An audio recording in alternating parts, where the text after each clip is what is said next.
l'art de survivre dans une économie sans pitié. Ce n'est pas une vente de garage ni de la charité, c'est jours de troc ou de trueque, comme on les appelle en Argentine. Et des kiosques, comme celui-ci à Ensenada, à 1 heure de Buenos Aires, il y en a maintenant des centaines au pays. Karen a apporté des vêtements qui ne vont plus à sa fille.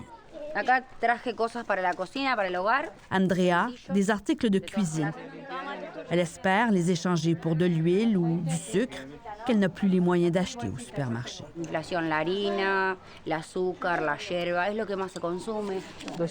Lors des trocs, l'argent est interdit, dit Graciela, l'organisatrice. Ces femmes paient avec une devise inventée pour échanger leurs biens.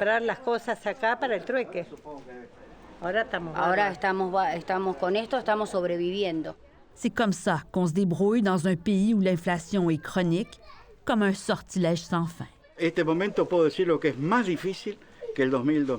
Pour nous, c'est pire qu'en 2001, quand l'Argentine avait déclaré faillite parce qu'on n'a pas d'argent.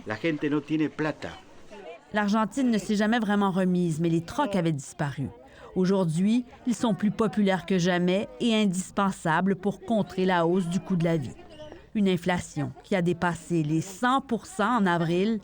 Travailler ne suffit plus, les salaires ne suivent pas.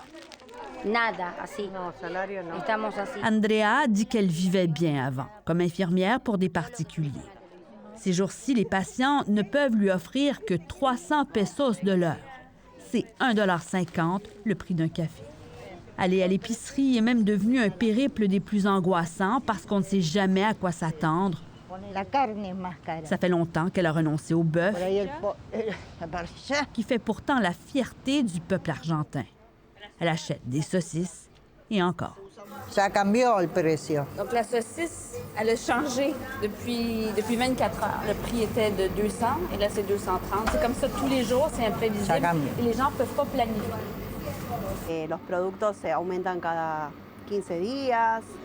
Les prix augmentent en moyenne tous les 15 jours, dit Victoria, la gérante du marché local. Elle doit constamment changer les étiquettes et surtout dépanner les clients. À la caisse, son carnet est rempli des dettes des familles du quartier. Des voisins sans le sou, certains sans toit, littéralement. Juste en face de son supermarché, il y a une maison inachevée. On a commencé à la construire il y a 2 ans, mais on n'a plus d'argent pour installer la toiture. La famille de 7 vit dans cette petite annexe délabrée. L'aide sociale suffit à peine pour nourrir les enfants. Il leur arrive de sauter des repas. 42 % des Argentins vivent dans la pauvreté. Puis, il y a ceux qui se démènent pour ne pas y sombrer. Esther, Adriane et Molina ont uni leurs talents pour mettre du pain sur la table. Tous enseignent à l'Académie de danse et de musique de Buenos Aires. Ils n'ont pas l'habitude de travailler ensemble, encore moins dans la rue, mais ils n'ont plus le choix. Le samedi et le dimanche, au lieu de se reposer, ils font la tournée du quartier historique de San Telmo et passent le chapeau. Inflation, pauvreté, 3 mots pour décrire l'Argentine en 2023. Esther dit qu'elle doit travailler 3 fois plus que l'an dernier. En Argentina ahora, sí, 6 de cada 10 niños son pobres. No tienen futuro. Adriane, lui, vit dans la banlieue précaire de la capitale et dit que les enfants glissent constamment dans la délinquance.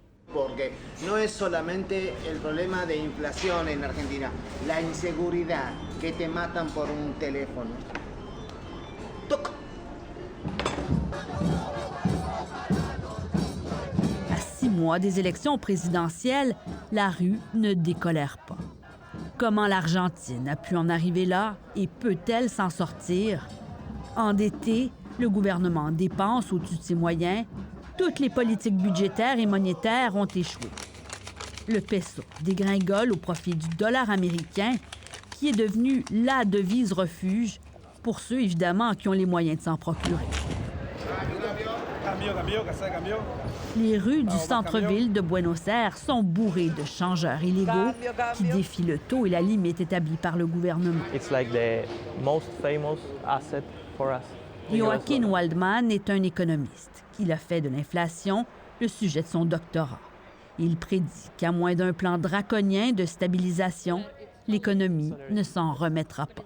I hope that it will go away eventually, but for now we are used to live with high inflation and we developed some mechanisms. Vivre avec l'inflation est un mode de vie ici.